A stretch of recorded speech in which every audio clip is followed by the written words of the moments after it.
I never thought one relationship could destroy everything I'd worked so hard to build. Not dramatically, not loudly, but quietly, like a slow leak in the foundation of my life. At first, it felt like love, real love, the kind that makes you forget everything else. She was beautiful, intense, magnetic. The way she looked at me like I was the only man in the world, it was intoxicating. She had this energy that pulled me in, made me feel alive again. I hadn't felt that way in years. Started small, little things I brushed off. She'd get upset if I didn't text back fast enough. If I made plans with my friends, she'd guilt me. You always have time for them, but never for me. And I believed her. I thought maybe she was just sensitive. Maybe she just loved deeper than most. But slowly, without realizing it, I stopped.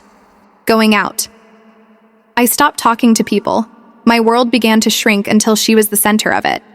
And that's exactly how she wanted it. She convinced me that everyone else was against me, that no one understood me like she did. If I talked to a friend about our problems, she'd cry and tell me I betrayed her. I began to isolate myself to protect her feelings. I thought I was doing the right thing. That's the thing about toxic love. It doesn't always look like abuse. Sometimes it looks like protection, like passion, like devotion, but it was control. I started to doubt myself, my decisions, my memories. She'd tell me things didn't happen the way I remembered them, that I was being too sensitive or paranoid. I began to believe that maybe I was the problem, that maybe I wasn't good enough, that if I just tried harder, things would get better. And the worst part? I couldn't tell anyone. I was too ashamed. I didn't want to admit that I, a grown man, was losing myself in a relationship that was quietly killing me. We always imagine abuse as shouting, broken plates, bruises. But sometimes it's just silence. A slow erosion of your confidence. A soft voice telling you that you're nothing without them. It wasn't until I looked in the mirror one day and didn't recognize the man staring back at me that I knew something had to change. I had stopped smiling. My shoulders were always tense. My eyes looked tired even when I slept 8 hours. I used to be full of life, curious, hopeful, grounded. But somewhere along the way, I had become a version of myself I didn't even like. Quiet, nervous, always second-guessing everything I said, everything I did. It was like I was walking on eggshells in my own life. And yet, I still loved her. That's what made it so hard to walk away. I wasn't dealing with a villain in a movie. I was dealing with someone I cared about, someone who had shown me moments of tenderness, who knew exactly what to say to make me stay. Every time I pulled away, she'd pull me back in with just the right words. "You're the only one who gets me," or "No one will ever love you the way I do." She weaponized intimacy. She used love as a leash. And I let her, because I was afraid. Afraid of being alone, afraid of starting over, afraid that maybe she was right, that no one else would want me after this. When you're emotionally worn down for so long, even the idea of freedom feels like a threat. I convinced myself things would improve, that this was just a phase, that all couples go through rough patches. But deep down, I knew this wasn't love. This was a slow suffocation. There was one night that changed everything. We had a fight over something so small, what movie to watch, I think, but it escalated. She turned cold. I remember her looking at me with this icy detachment, saying, "You're lucky I even put up with you." And for some reason, those words hit differently that night. It was like a switch flipped inside me. I looked around the apartment. My clothes were in a corner, my guitar gathering dust, books unopened. My phone hadn't buzzed in days, not because people weren't trying to reach out, but because I had pushed them all away. I had become a ghost in my own life, orbiting around someone who thrived on keeping me small. That night, I didn't sleep.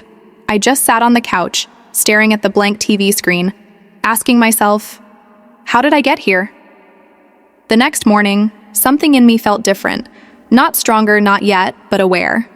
But aware that I had to do something, even if it terrified me. I started with small steps. I texted an old friend I hadn't spoken to in months. I didn't tell them everything, just asked if they wanted to grab coffee sometime. That single act, as simple as it was, felt like rebellion. She noticed the shift immediately. She asked why I was acting distant, why I wasn't as present. And when I said I just needed a little space to clear my head, she exploded. Tears, accusations, threats. She said I was abandoning her, that I was selfish, that I'd never find anyone who'd love me again. She said I was broken long before she met me, and that she was the only one who ever tried to fix me. I almost believed her.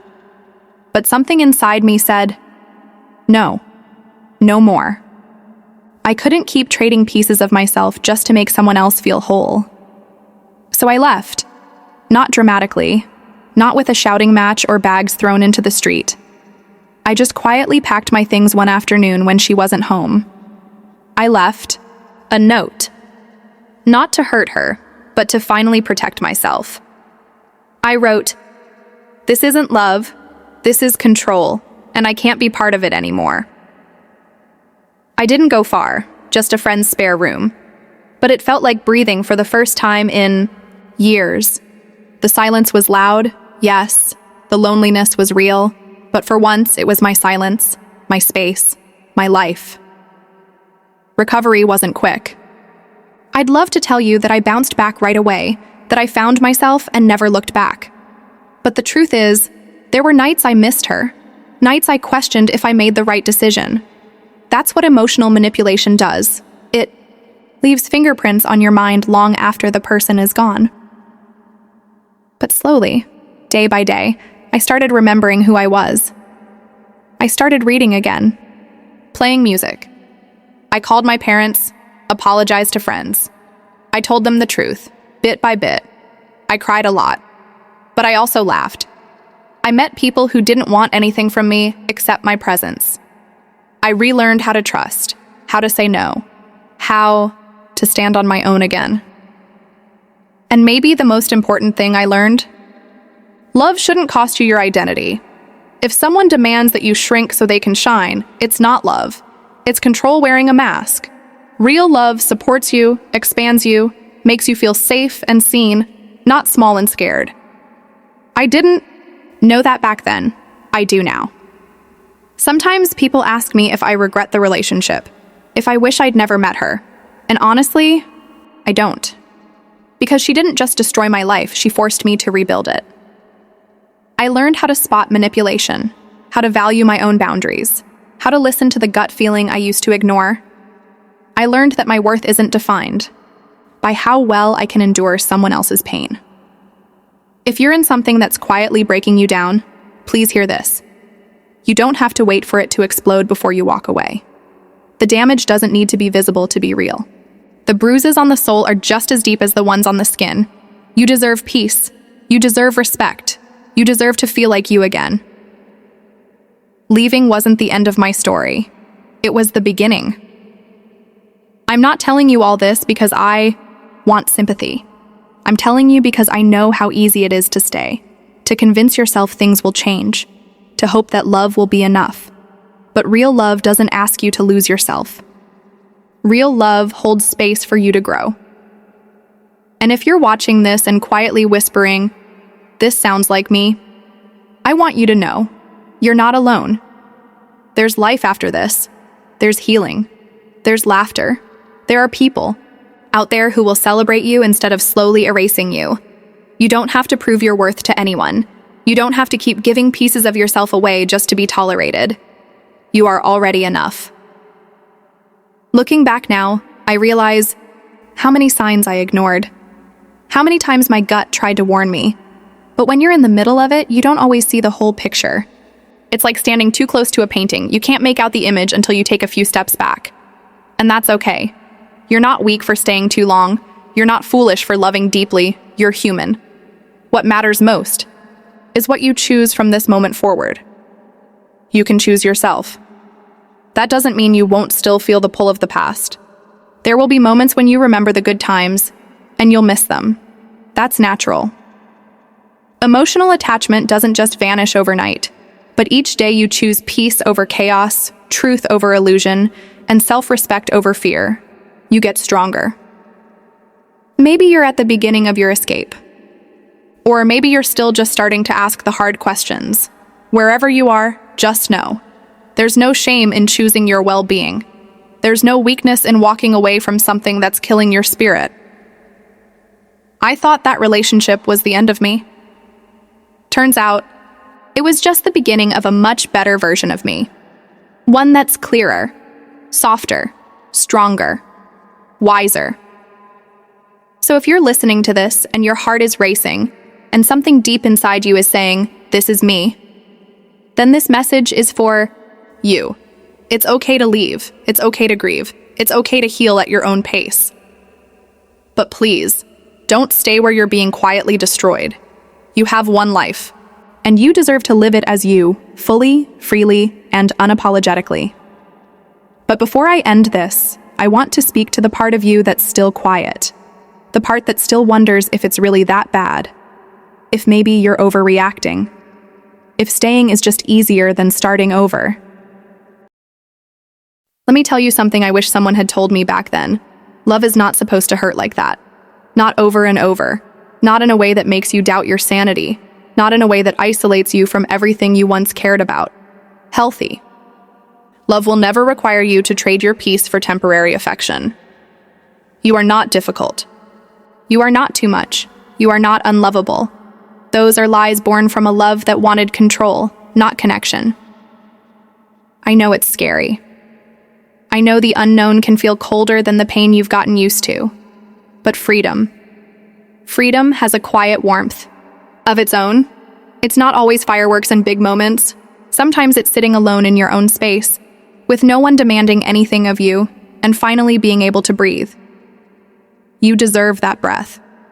You deserve a life where you're not always trying to fix yourself to be loved. A life where love meets you with gentleness, not manipulation, with honesty, not games, with acceptance, not control. So if you're still in that dark place, please, don't wait for a big breaking point. Don't wait until there's nothing left of you. The fact that you're questioning it is enough of a sign. You're allowed to choose yourself, even if it's messy, even if you don't have all the answers yet.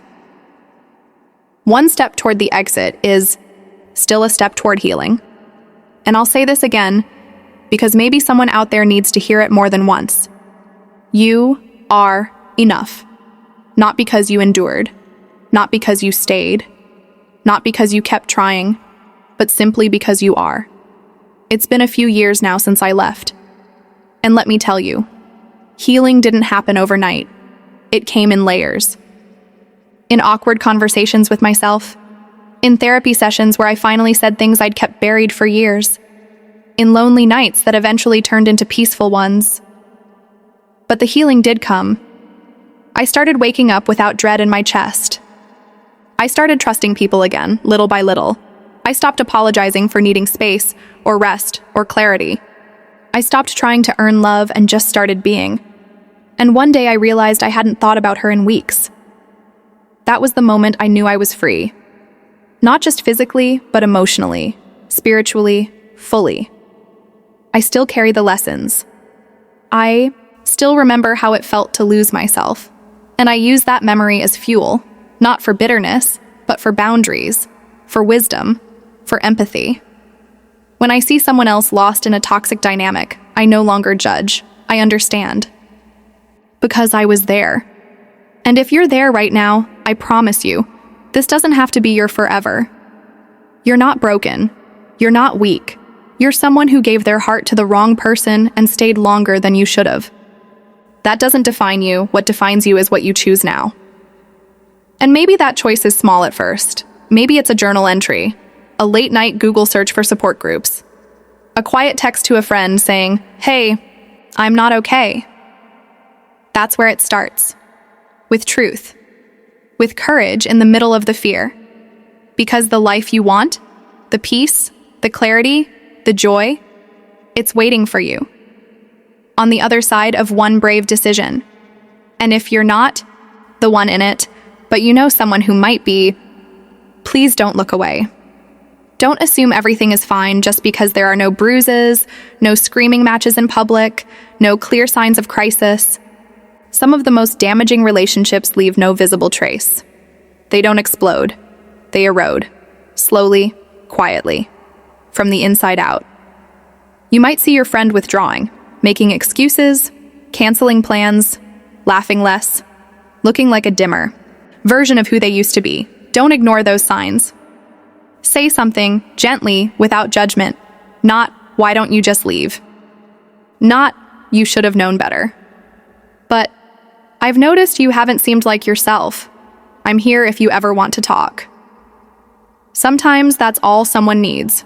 A crack of light in the fog. A reminder that they're not crazy. That someone sees them. That someone still cares. Because I can tell you firsthand, when you're trapped in something toxic, shame becomes your constant companion. You stop trusting your own instincts. You convince yourself no one will understand, or worse, no one will believe you. But someone believing in you, even quietly, that can be life-saving. So if you're watching this and you're the friend, the sibling, the coworker, the parent, be that safe place. You don't have to fix it. Just don't vanish. And to those who've already gotten out, your story matters. Your survival matters. There is power in your pain, and sharing it may be the thing that helps someone else find the courage to step out too. You never know who needs to hear. Me too. I've been there, and you're not alone. So here we are.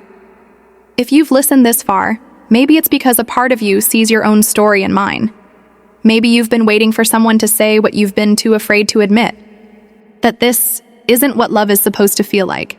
That ache in your chest, that constant tension, that fear of saying the wrong thing, of doing too much or too little, of never being enough for them, that is not love. That is survival. And you weren't made to survive in your own relationship. You were made to grow, to thrive, to be loved in ways that don't require you to lose yourself in the process. Leaving isn't about running away. It's about returning to yourself. To the version of you who used to laugh without checking who was watching. Who made choices without second-guessing everything. Who didn't apologize for having needs, emotions, dreams. That version of you isn't gone. He's just been quiet, waiting for you to remember him, to protect him, to choose him. And when you finally do, when you choose yourself with the same commitment you once gave someone who didn't deserve it, you'll realize you never needed their permission to begin again. You only needed your own. So take it. Take your life back. One quiet, brave step at a time. Your story isn't over. In fact, the best part might just be beginning. And maybe, just maybe, this isn't the end of your story. Maybe this is where your true life begins. Not the one you lived for someone else. Not the one shaped by fear or guilt. But the one that belongs only to you. A life where peace isn't a stranger. Where laughter doesn't feel stolen.